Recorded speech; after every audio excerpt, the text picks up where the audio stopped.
Stop it. Get the fuck up out of here. Clear. No. I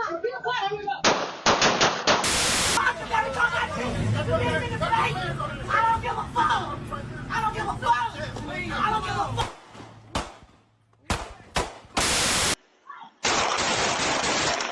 Hey! No! No! On the police on the ground! On the ground! I will shoot you! Get on the ground! Get on the ground! Get on the ground! He's got a gun! He's got a gun!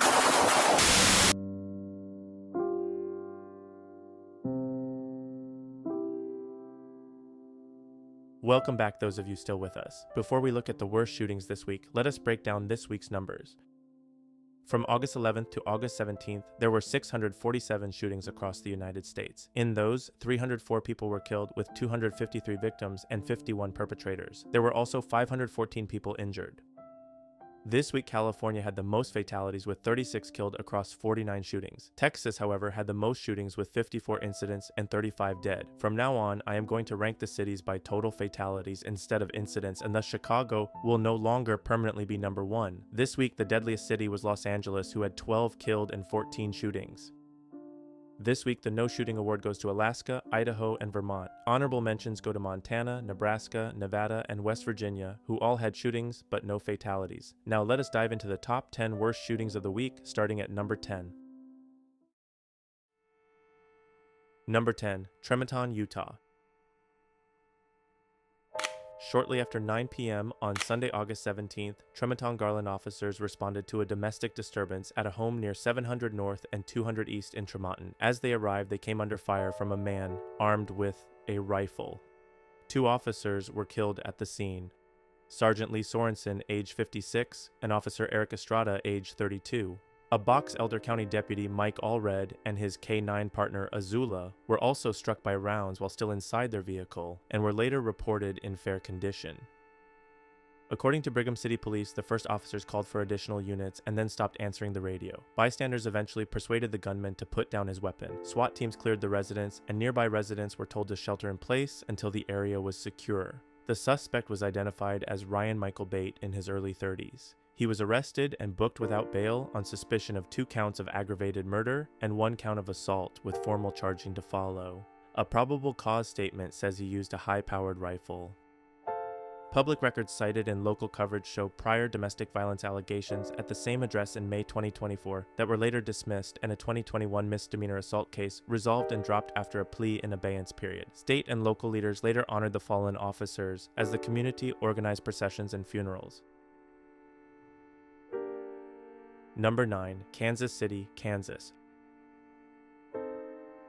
Around 7:10 in the evening on Saturday, August 16th, Kansas City, Kansas police were called to the 1600 block of Washington Boulevard after reports of gunfire. Officers arrived to find 3 people shot. 26-year-old Tyler Wheeler was pronounced dead at the scene. 22-year-old Victor Loza was rushed to a hospital where he later died. 19-year-old Evelyn Leary survived with non-life-threatening injuries. Witnesses said the shooting took place outside an apartment complex near North 16th Street and Oakland Avenue. Neighbors described it as traumatizing and said the violence is taking a toll on the community. The suspect fled before police arrived. 4 days later, 19-year-old Jimmy St. Clair was arrested in Kansas City, Missouri, and charged in Wyandotte County with 2 counts of second-degree murder and 1 count of attempted second-degree murder. This incident marked the 13th and 14th homicides of the year in Kansas City, Kansas, slightly below the pace seen at the same time last year. The investigation remains active, and police are asking anyone with information to contact the TIPS hotline. Number 8, New Orleans, Louisiana. Around 9:15 in the evening on Tuesday, August 12th, New Orleans police were called to the 2100 block of Allen Street in the 7th Ward after reports of gunfire. Officers arrived to find 37-year-old Brent McDonald wounded. He was taken to the hospital where he later died. A short time later, 2 other victims arrived at University Medical Center by private vehicle. 17-year-old Devon Franklin died a few hours later. The 3rd victim, an adult man, survived with non-life-threatening injuries and was listed in stable condition. Police later announced an arrest in the case. On August 28th, officers with assistance from the Jefferson Parish Sheriff's Office and the U.S. Marshals Service took 17-year-old Rockwine Butler into custody in Metairie. He was booked on 2 counts of second-degree murder and awaits extradition to Orleans Parish. This triple shooting left 2 dead and 1 injured. It remains part of a broader wave of violence across New Orleans during August. Number 7. Brooklyn, New York.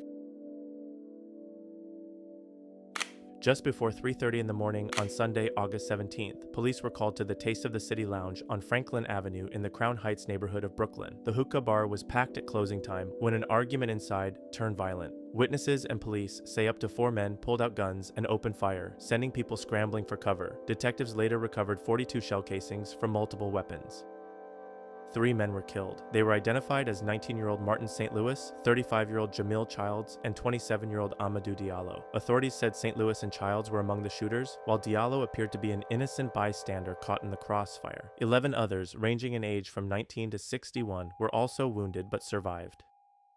Video from inside the club showed the 19-year-old opening fire on Childs after a brief argument. 2 other men then joined in, escalating the shootout. 2 of the gunmen fled and remain at large. Police say both Childs and several of the wounded had ties to the Folk Nation gang.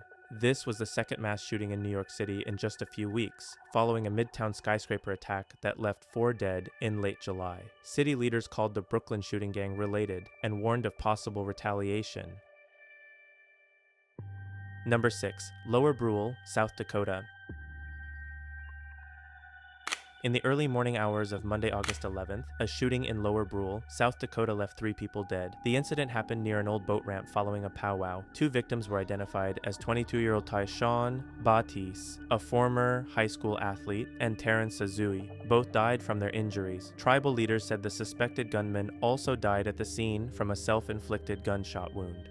Authorities confirmed that 3 suspects were involved. 1 was arrested, 1 died, and a 3rd remains at large, but is believed to have fled the area. Officials said they were confident there was no ongoing threat to the community. The Lower Brule Sioux Tribe chairman, Boyd Gourneau, received word of the shooting around 4 a.m. and confirmed that federal authorities may take over the case. Reports suggest the suspect in custody was transferred out of the community, possibly to Pierre or Winner, while the FBI and federal prosecutors review jurisdiction. Community reports indicate the attack came just after the conclusion of a powwow gathering. Counseling services were offered at the school and community center to help residents cope with the aftermath. Number 5. Palmdale, California. On the afternoon of Sunday, August 17th, deputies with the Los Angeles County Sheriff's Department responded to reports of gunfire near 215th Street East and Avenue Q in the unincorporated Lake Los Angeles area. They arrived to find 2 vehicles in a vacant desert lot, both riddled with bullet holes. Inside were 3 victims, 2 men and 1 woman, all suffering multiple gunshot wounds. Paramedics pronounced them dead at the scene. The victims were identified as 44-year-old Juan Arteaga Diaz, 54-year-old Nazario Ramirez, and 65-year-old Beverly Casese. Investigators believe Diaz and Ramirez were traveling together in an SUV, with Casese following behind in a separate vehicle, when the attacker approached and opened fire on both cars. Within days, detectives named 32-year-old Axel Abel Trevino as the suspect. He was located on Tuesday, August 19th, and taken into custody without incident. By Thursday, he was charged with 3 counts of murder, along with special circumstance allegations of multiple murders and personal use of a firearm. Prosecutors said he could face life in prison or the death penalty if convicted. Authorities said the shooting was a ruthless daylight attack, but released no information about motive or any connection between Trevino and the victims. The case remains under investigation as Trevino awaits arraignment. Number 4. Lillington, North Carolina. On Tuesday evening, August 12th, deputies in Harnett County were called just after 5:15 p.m. to a home on Kentucky Darby Lane in the Trotters Ridge neighborhood after a 10-year-old inside reported that family members had been shot. Inside the house, deputies found 3 people with gunshot wounds.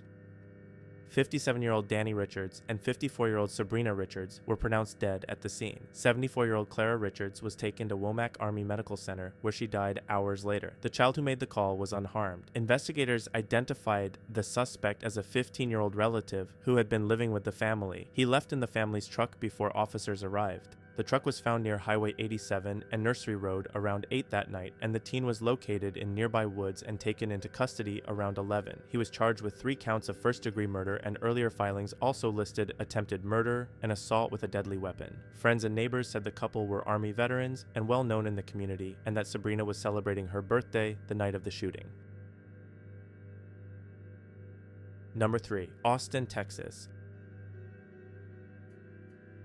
Early Monday afternoon on August 11th, police responded to a shooting in the parking lot of a Target store on Research Boulevard in North Austin. Officers arrived a little after 2:15 p.m. and found 3 people shot. A Target employee known as Rosa Machuca, age 24, was rushed to a hospital and later pronounced dead. Adam Chow, in his mid-60s, and his 4-year-old granddaughter were found in their vehicle and were pronounced dead at the scene. Chow's wife had minor injuries and survived. Investigators said the attack was random. According to police, the gunman Ethan Nineker, age 32, opened fire in the lot, then stole the family's Toyota Sport utility vehicle and fled. During the escape, he crashed into other cars, assaulted a driver, stole another vehicle, and was seen trying to enter a self-driving car. Officers tracked him to a nearby neighborhood where he was found walking naked. He was taken into custody at about 3:06 p.m. after a stun gun was used. Detectives recovered about 40 fired cartridge cases and said the firearm had been obtained through a family member. Police said Nineker admitted the shootings during an interview and described choosing victims at random. He faces capital murder counts, including the killing of a child under 10, along with a count of first-degree murder. Number 2. Daphne, Alabama. Just after 3 in the morning on Thursday, August 14, deputies in Baldwin County forced entry into a home on Sable Court after a family member reported possible violence inside. They found 4 members of the Smith family dead from gunshot wounds. Investigators say 44-year-old Kenneth O'Neill Smith Jr. shot his wife Larica, 41, and their children, 15-year-old Christian and 11-year-old Kinsley, before killing himself with a 9mm handgun. Neighbors who had known the family for decades described them as generous, active in church, and seemingly happy. Both children attended local schools where crisis counselors were made available. Sheriff Anthony Lowry called it among the most tragic cases he's seen in nearly 30 years, and said investigators are searching for answers in what has been ruled a murder-suicide. Number 1. Grants Pass, Oregon.